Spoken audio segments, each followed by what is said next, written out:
Hi friends, இன்றைக்கி எங்கள் வீட்டில் முளைகளி சாம்பாரும் கருணக்கிழங்கு தான் வர போகிறேன். அதுதான் வெங்காயம் நறுக்கின்னு இருக்கேன். இது பருப்பில் வேலை இருக்கிறதுனால பொடியாக நறுக்க வேண்டிய அவசியம் இல்லை. தக்காளி 2 தக்காளி போதும். மிளகாய் சாம்பாருக்கு புளி வர ஊற்ற போகிறதுனால சாம்பாருக்கு தேவையான பூண்டு இவ்வளோ போதும். அதை கொஞ்சம் கழுவிக்கலாம். பருப்பில் போட்டு சாம்பாருக்கு வெங்காயம் தக்காளி போட்டுட்டு தேவையான மதிப்பு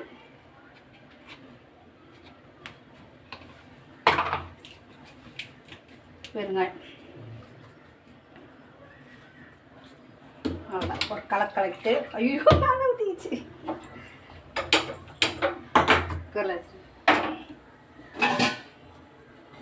டயரு ஃப்ரிட்ஜில் எடுத்துன்னு வரேன். ஃப்ரிட்ஜில் டயர் எடுத்துருந்தாச்சு. அது ஃப்ரிட்ஜில் வச்சாதான் ஓரளவுக்கு நல்லா இருக்குது. டயர் இல்லைன்னா தண்ணிலாம் வெளியே வருது. தம் போட வேண்டியதான். தம் போட்டு பருப்பு வேகிறதுக்காட்டி நம்ம கருணக்கிழங்கு கட் பண்ணி ரெடி பண்ணி வச்சுப்போம். அதை எடுத்தோடனே இப்போ கருணக்கிழங்கு வேக வச்சுக்கலாம். ஒரு 5 விசில் இருந்துச்சு போதும், கரெக்டாக இருக்க வந்துருக்கோம். கருணக்கிழங்கு வந்து ஒரே ஒரு கொதி தான், ஆஃப் பண்ணிட வேண்டியதுதான். நம்ம மெலிசா போட்டுக்கலாம், டக்குன்னு வெந்துடும். வெந்துருச்சு. அது தேவையான புளி, தண்ணி, உப்பு எல்லாத்தையும் போட்டேன். இப்போ தாளிக்கு போகிறேன். தாளிக்கு எண்ணெய் ஊற்றி வச்சு எண்ணெய் சுட்டுச்சு. கடுகு போட்டு கடுகு பொரிஞ்சிட்டோம். கடுகு பொரியிட்டோம். கருணக்கிழங்கு வெந்துருச்சு. அதை எடுத்து இதில் ஊற்றிடும்.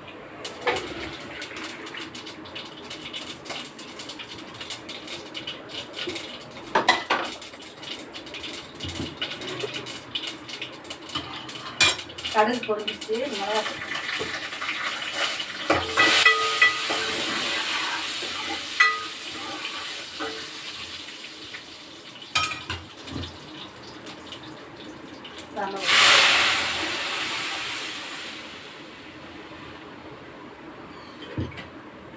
தண்ணி கலக்கு. கருணக்கிழங்கு ரெடி, சாம்பார் ரெடி. சாப்பிட வேண்டியதுதான்.